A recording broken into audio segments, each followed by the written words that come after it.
Welcome, ladies and gentlemen.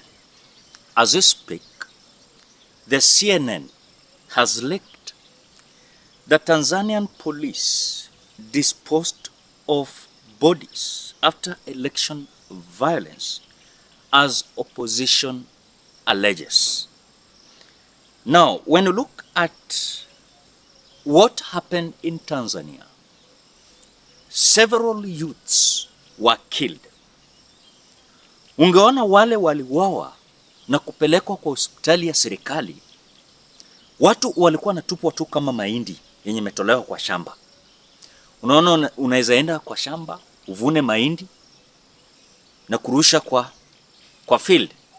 That is how the young youths and Tanzanians were killed when Samia Suluhu was literally thirst of power. As CNN is reporting to us that Tanzania's main opposition party, Chadema party, they are now accusing police of disposing of the bodies of hundreds of demonstrators killed in crackdown following a disputed election that incumbent President Samia Suluhu won by a landslide in quotes. Now, protests broke out in the East African nation during and after the vote last Wednesday as demonstrators voice outrage over the exclusion of Hassan's main rivals. In other words, Tanzanians came out expressing what they believed was not democracy for blocking the opponents of Samia Suluhu. And Samia was like, she is the one, and if it is not her, then never for Tanzania. So authorities imposed a curfew and an internet blackout while security forces clashed with protesters. Myself, I saw a video showing the Mama Samia Suluhu's killers who are sent shoot to kill. And remember, it was not a crime for these young youths or Tanzanians to come out and express their feelings that what Samia Suluhu was doing was extremely opposite to what they requested Mama Samia Suluhu to do.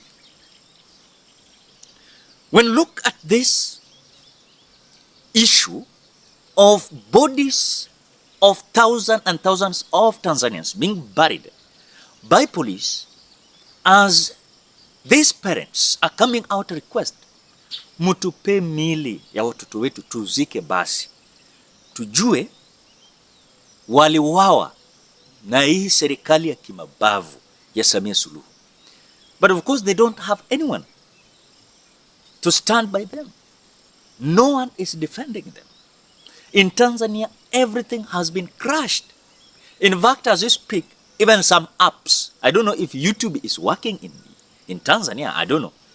I don't know if YouTube is working in Tanzania.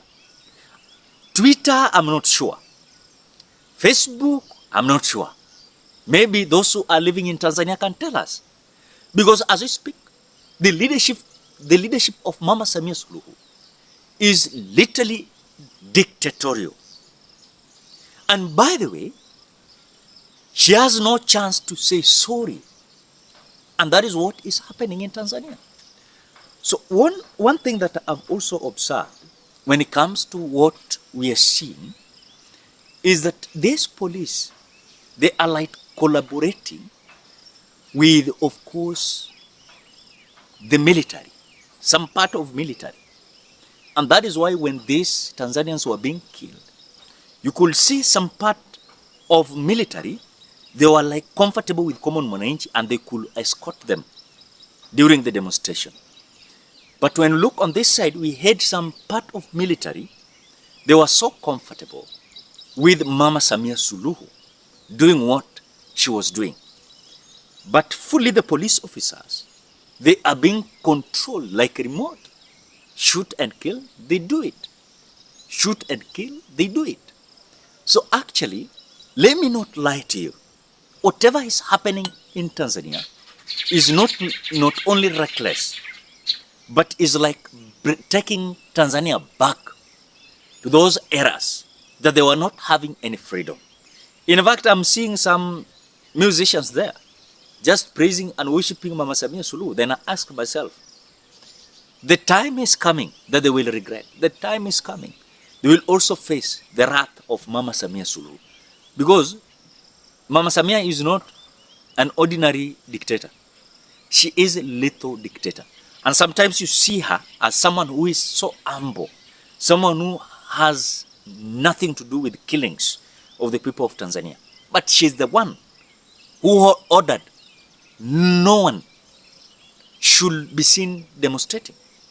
You want to tell me if Samia Suluhu today come out and say, I want to arrest those who killed the people of Tanzania, she will not do. She will do. Because she is the one that bar stops with her. And nothing more, nothing less. So at the moment police are burying these bodies, it means that Samia Suluhu has ordered this police to do it because so that they can cover up everything. So that they can cover up everything.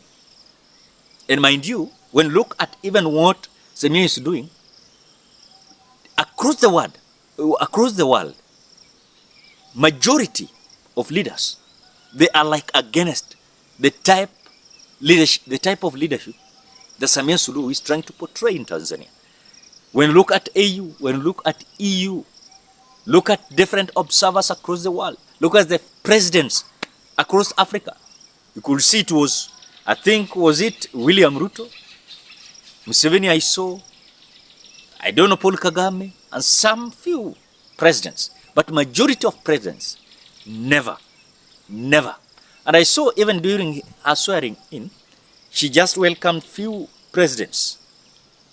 Other wengine walikuwa na mpinga, aliwachana. So I can tell you, what I've seen in Tanzania is so painful.